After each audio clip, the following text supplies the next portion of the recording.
ডায়াবেটিসে যেটা প্রবলেম সেটা হচ্ছে ব্লিডিংয়ের টেন্ডেন্সি কিন্তু বেশি নয়, কিন্তু প্রবলেমটা হচ্ছে যেহেতু ইনফেকশনের চান্সেসটা বেশি বলে মনে হয়, আর তার সঙ্গে হিলিংটাও একটু স্লো, সেজন্য কি ডায়াবেটিক পেশেন্টদের অধিকাংশ সময়ই ডাক্তার অনেক সময় ট্রিট করতে চায় না। আমার কাছে অনেক পেশেন্ট আসে, অন্য ডাক্তার রিফিউজ করেছে, সেই ডাক্তারগুলো আমি করেছি। এবার প্রশ্ন হলো যে ডায়াবেটিক পেশেন্টদের আরেকটা অসুবিধা হচ্ছে, ডায়াবেটিক পেশেন্টদের না কিছু কিছু অসুখ আছে যে অসুখগুলো বেশ বেশি হয়, যেমন মাড়ির অসুখ, পেরোডন্টাইটিস, জিঞ্জিভাইটিস, এগুলো কিন্তু ডায়াবেটিক পেশেন্টদের খুব বেশি হয়।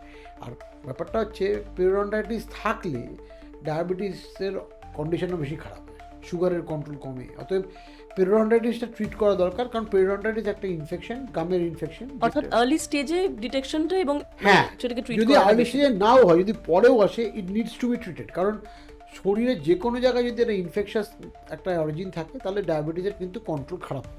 এটা ডায়াবেটিক পেশেন্টরা বেশি করে মাথায় রাখুন।